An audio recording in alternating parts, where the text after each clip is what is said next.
We have a action matchup here on tap. We have Akron on the road at Miami of Ohio. The Redhawks are 18-point home favorites.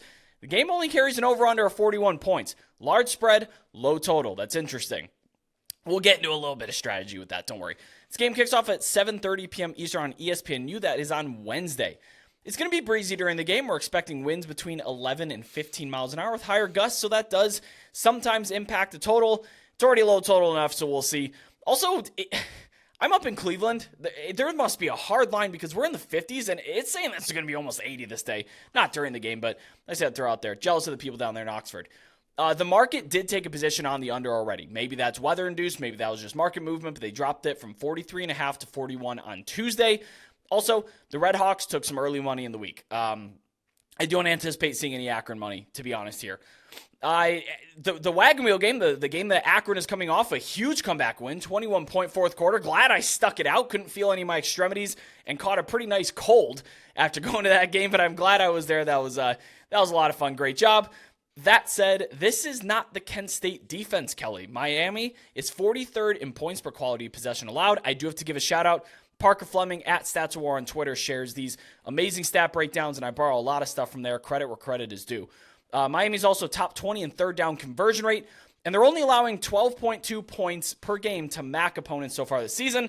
That's where you get the implied 11.5 team total for Akron. Again, 18-point spread, 18.5 in some spots, 41-point over-under. The quarterback for Akron, Jeff Undercuffler, he played really well when it counted against Kent. He did lead them to that 21-point comeback. Well, 17-point comeback, 21-point fourth quarter. That said, against FBS competition, he's a sub-60% completion guy. 3 touchdowns thrown on the entire season. Not much of a rushing threat. He's not really elusive in the pocket either. And his receivers don't help him out. They're just flat out bad. So there's not a big, exciting passing attack there. They do actually have a former 5-star, Lorenzo Lingard, came up from Florida. Not playing like a 5-star, though. There was a big-time worry about Brett Gabbert's injury on the other side for Miami, but I saw it in the bowl game, and so far this year, Avion Smith, the backup, he's perfectly capable. Some people are actually saying he's better than Gabbert. I don't know if I go that far, but he's a dynamic rusher. He's a playmaker. I think Miami's going to be just fine with him back there. Akron's rush defense, not so bad. It's probably the biggest strength on their entire team, but when you look at them against better competition, they gave up 131 yards and 3 touchdowns to Bowling Green's Terrion Stewart, who I haven't gotten a lot of chance to talk about on the podcast. He's all over my Twitter. Fantastic running back. Northern Illinois rushed for 380 yards. So Akron's run defense is a strength against lesser competition. Against better competition, not so much.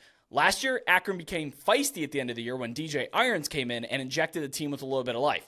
This year, it's the opposite. He's out. The Zips are kind of helpless. Yeah, Brett, this game, okay, let me start with, you said, hey, get those nights where like, do I need to watch this action game? Can I pass on it? Just remember how you felt in mid-June. Remember how you felt in mid-June when you're considering turning this game on, because, Brett, this game, it has a watchability score of 2.5. That's out of 10, so you can say, oh, okay, well, that's not the worst it could be.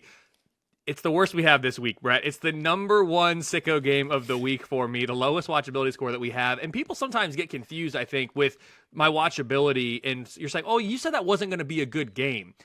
No, that's not what watchability is. Watchability is it's a combination of projected or average quality of the teams and projected competitiveness. So if you have 2 teams who, from a power rating standpoint, aren't very good, they're near the bottom of FBS, they're actually going to have a decent competitiveness component because they're both kind of equal there. Where they're going to get dinged is in the average quality. And so that's the larger component. That's what brings it down. But just because a game has a low watchability score doesn't mean it's not going to be a close game. It just means that the teams involved probably aren't the highest quality of teams. So that's just important to note, because some people have said, well, you said that wasn't going to be a game and that'd be a good game. That's not what that means. It just means the average quality of these teams probably isn't as high as what we see in other places. I think that's accurate when we're talking about these 2 teams here. Miami's on a 6-game winning streak in this series. It's their longest ever in the series. I have Miami minus 22 in this game, Brett. It's a 94% win expectancy. Miami has the number 1 offense and the number 1 defense in the division.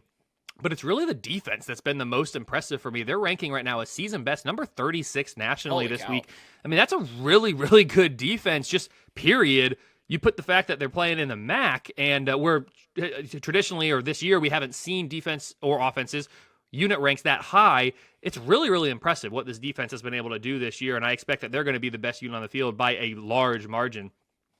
While Akron's coming off their first win of the FBS season, Brett, as you mentioned, that was against my number 133 power-rated team in Kent State. For those keeping track at home, there are 133 FBS teams, so that is dead last.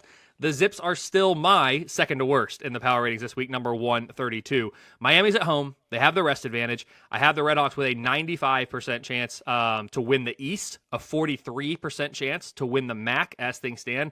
Looking very likely that they're going to play Toledo in that game, almost a certainty at this point. Bottom line, I have Miami minus 22. There's just a 6% chance that Akron beats Miami for the first time since 2016 and the first time in Oxford since 2015, Brett.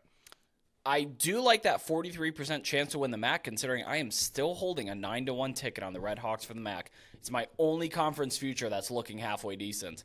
So I'm happy with that. To be honest, your number's late 22. I do think there's a real possibility for a beatdown here, but here's where that high point spread and low total comes into account. Look, there is a correlation. If you think Akron can score 2 touchdowns, not asking a lot, but to get to the end zone twice, then I would bet the over in the game rather than over their team total, because there's a bunch of juice on their team total.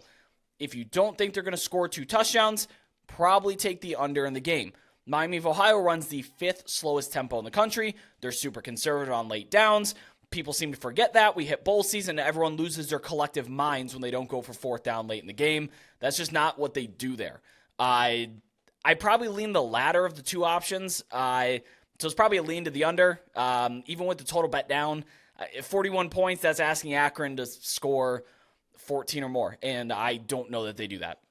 So if I'm leaning to a side here, it is going to be under the total of 41 points.